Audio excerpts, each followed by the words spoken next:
The major Autoflight components include the autothrottle, the mode control panel, or MCP, 3 autopilots, the flight management system, 2 flight directors, and 3 flight control computers, or FCCs.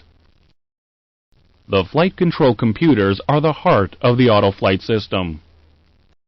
Crew inputs to the FCCs are made through the mode control panel located on the glare shield.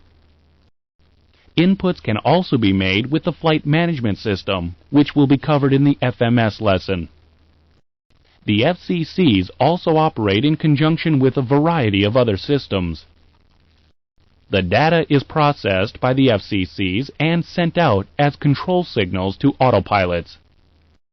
Data is also sent from the FCCs to the flight director's command bars, which display pitch and roll information. Normal in-flight operations can be described as either automated or non-automated. Non-automated flight is defined as hand flying without use of the flight directors. Automated flight consists of 4 levels.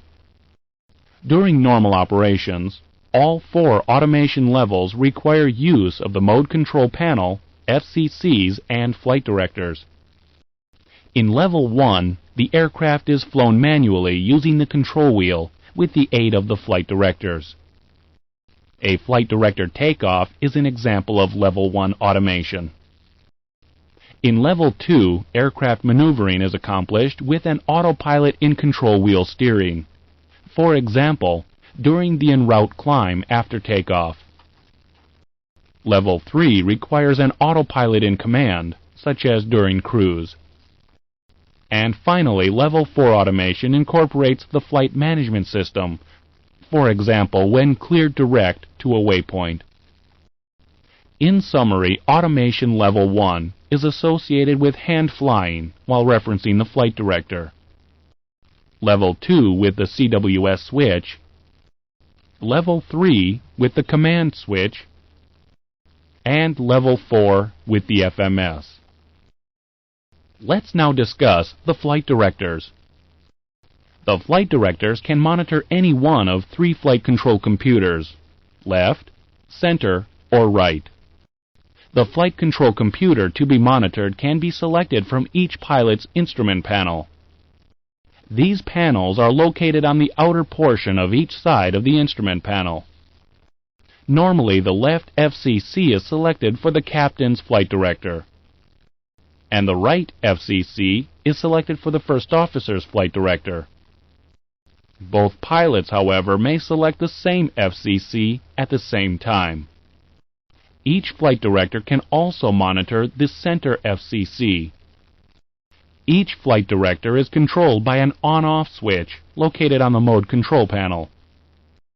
Moving the switch to on connects the associated flight director to the selected FCC.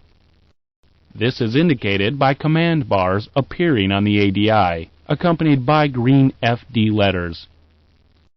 In addition, when the flight directors are engaged on the ground, they automatically engage in the takeoff mode, which will be discussed later. During the remainder of the lesson, you will perform autoflight tasks by clicking on the on-screen MCP. There will be no audio. Instead, instructions will be displayed above the mode control panel. The captain's ADI will be displayed to show various mode enunciations. One wrong input will cause help to appear with locator arrows. If help is required, click on the help icon. When finished with the task, click on the right arrow.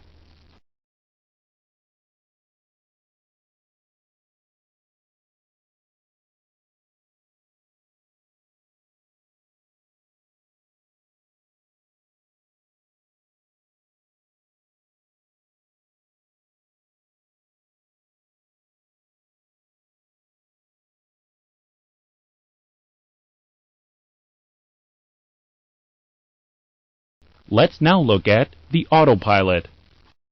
There are 3 autopilots designated left, center, and right. Each autopilot is controlled by its respective FCC. The link between the FCC and its associated autopilot cannot be changed. Consequently, an FCC failure also causes the loss of its associated autopilot. The FCC sends control signals to independent servo actuators that hydraulically position the flight controls.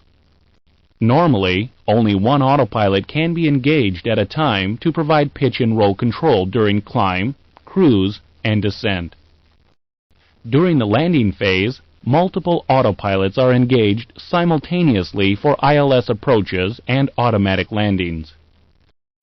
During an automatic landing and rollout, rudder control and nose wheel steering are added to maintain runway alignment and centerline tracking.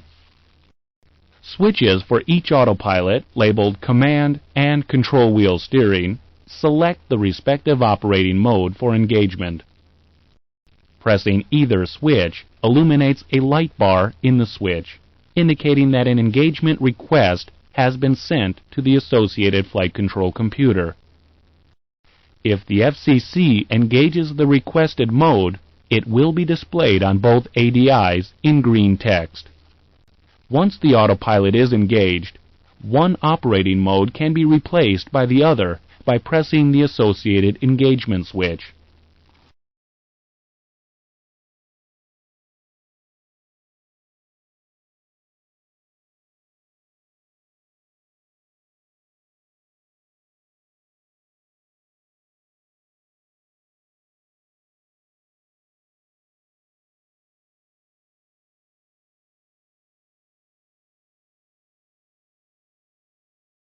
When control wheel steering is engaged, pitch and roll attitudes are established manually with the control wheel.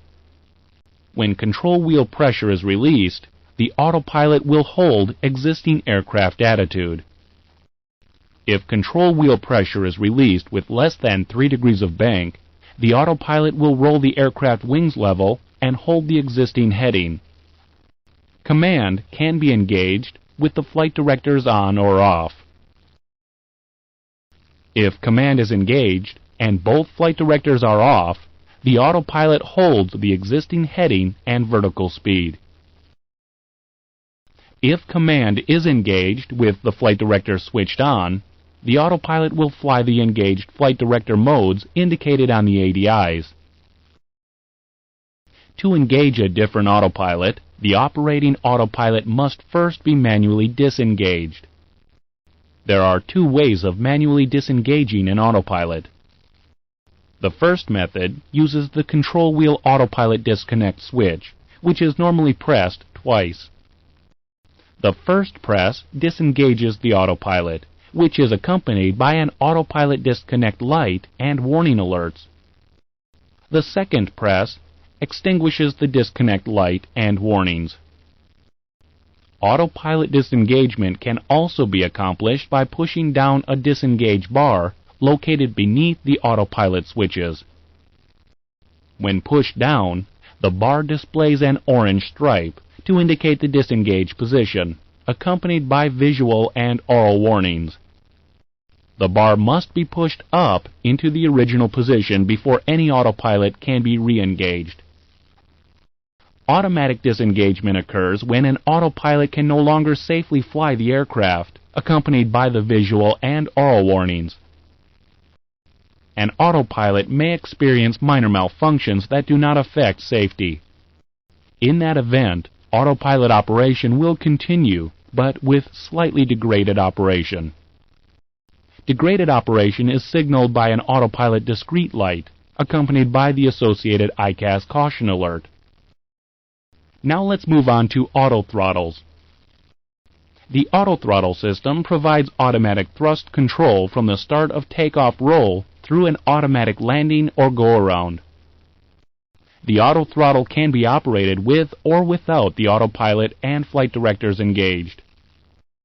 The autothrottle system includes a portion of the mode control panel, a thrust mode select panel, and a thrust management computer. The thrust management computer commands a servo motor that moves both throttles at the same time. Controls and indicators are located on the glare shield, center instrument panel, and throttles, which contain auto throttle disconnect switches and a go-around switch. Auto throttle engagement is initiated with a 2-position auto throttle arm switch. Selecting arm arms the auto throttle for engagement, powers the servo motor. Selecting off disconnects the auto throttle system and prevents engagement.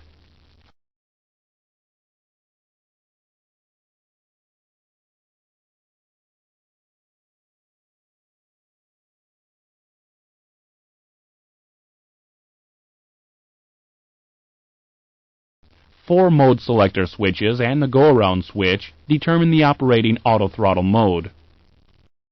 The EPR and speed switches affect only the auto throttle. The go-around switch, as well as the VNAV and flight level change switches, affect the auto throttle, autopilot, and flight directors. The VNAV function will be discussed in the FMS lesson. There are 5 auto throttle modes and 1 sub-mode.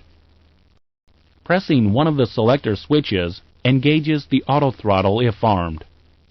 Auto throttle engagement is indicated on each ADI by green AT text plus green text for the engaged mode.